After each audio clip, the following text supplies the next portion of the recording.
In this video, we're going to do some simple select statements using the Student U2 database. So now this is presented with the understanding that you've already had a database class. So this whole section is simply review.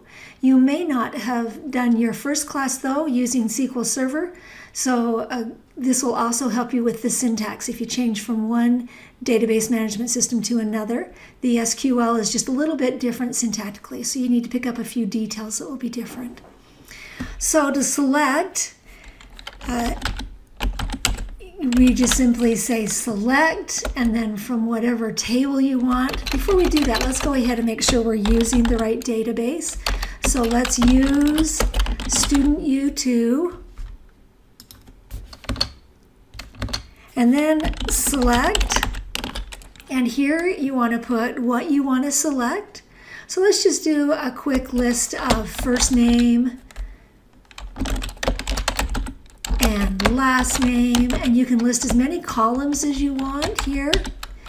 And then the next part of select is the from statement, and this tells it from what table, and this will be from the user1 table. And let's just run that query. And there you go. That lists the first and last name of everybody in the user1 table. Now, whenever you do commands, be sure and keep them, because that's what you're going to be turning in. So copy all of these commands that we do and put them in just a plain text file and keep track of them there, okay? So you'll have them ready to turn in. Now we can do some other things like this. We can add a where clause, and this will make it more specific. So we can say, well, we don't want everybody, but let's just get all the Johns. So we'll just do it where first name equals John, and run that query. And there you go. We got two that were there. So again, here's this other simple select statement, but this time we added the where clause. Now that we've used Student 2, I don't have to do that anymore. It'll stay on that database until we tell it otherwise. There are some more specific wheres instead of just a direct equal, but we can ask things like, is it in? For example, we might find out we want a list of all the students. Now, if you remember, so user type can be in any of these. So we can say, if we want to find out all the users that are students, they would be user type S, or IS, or AS, or AIS. So we could ask that. This is a where that we can use an in. So we have to say user type,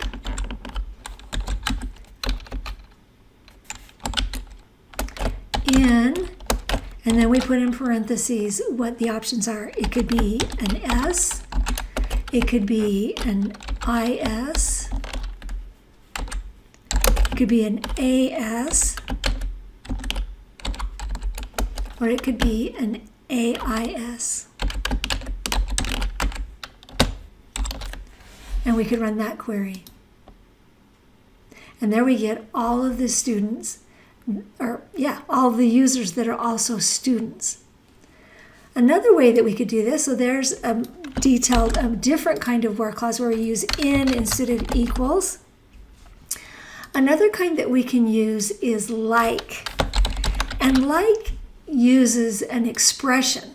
And here what we want to say, well, it includes an S. But if we do this, all it's going to find is the S's. Let's go ahead and add the user type up here so we get that in our output as well. And notice all we get the ones that are strictly students, we don't get the other ones. So we can use, this one just says all it has is an S. But again, if we look at this, we see that it could be an S or something before the S. So one of the characters that you can use is the %, and this says any character and any number of them. So it could be 0 or many characters that come before the S. If we use that, then we get them all. So we get all of the S's, and anytime there's any character, any number of characters before an S. And so we get that same list of 9 students. And so that was another way to use that a where clause instead of using in, to use the like.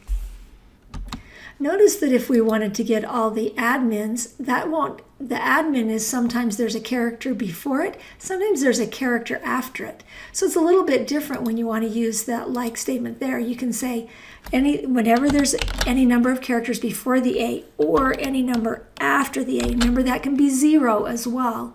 Then we execute and we should get all of them that are administrators. So different ways that you can use that like statement.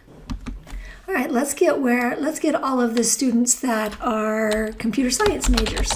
So here we just put major equals computer science and execute that.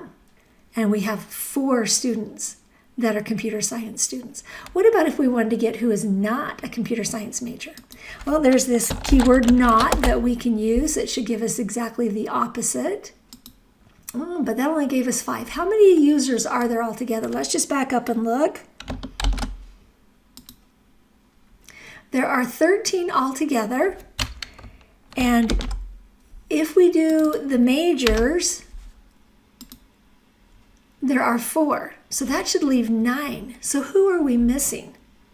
All right, when we put not, we're not getting 9. We're only getting 5. So who are we missing? Well, we are missing the ones that have null for the major. Remember that instructors and administrators don't need a major. Only students do. So we have this other option. So we want to also include or major. And this is how you access null. You don't use the equal sign. You do is null. And that's how we work with null, is either is null or is not null. Now when we execute it, we'll get all of the 9 remaining students. So we have 4 that are computer science majors and 9 that are not. So there's the ones that are not. And then also I forgot to save the ones for the ones that are computer science majors. So we'll save that one as well.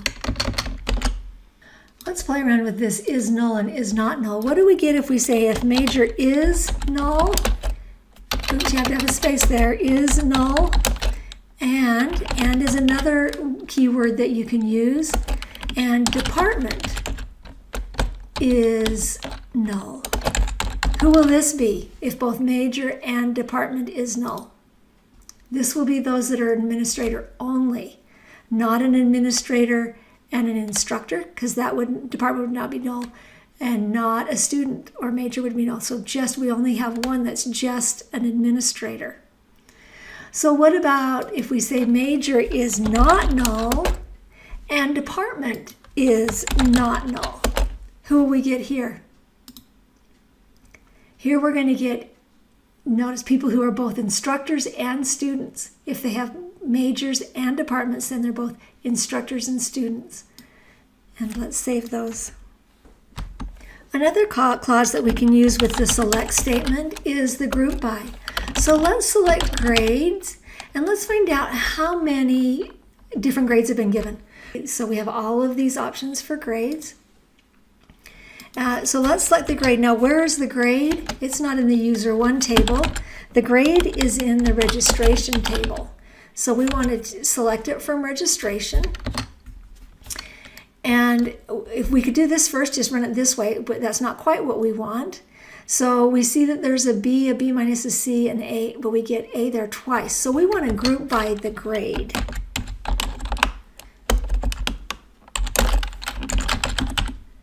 And if we group by grade, then we get these lists, and these are the different grades that are in the registration table. So we see that there has not been any C minuses given, right? Or any D's or F's. And so that tells us all the grades that have been given. Notice that these queries are answering questions. These select queries answer questions. Now let's count how many of each of these have been given. So we can use the count clause up here, right? This is one of the aggregations, and we can just say, well, count them so we know what each of them are. And there's a couple versions of count. You can just put a column name in here, or you can put an asterisk. This asterisk will count how many records, so how many rows for each of those grades. Oops, and we've got an error. Oh, we're missing a comma. You have to have a comma between each thing in the select. And there you go. We have 6 nulls, 2 A's, and 1 of each of the others. So we can group by and we can count them. We could also do this with major. We could say, let's count all the different majors that there are. And we're going to group by, now this is coming from major is in user 1. And we want to group by major. And so we see how many different majors there are, and we see the number of records associated with each of those majors. So of all the users, those are the different majors that they are. And that's how you use the select statement.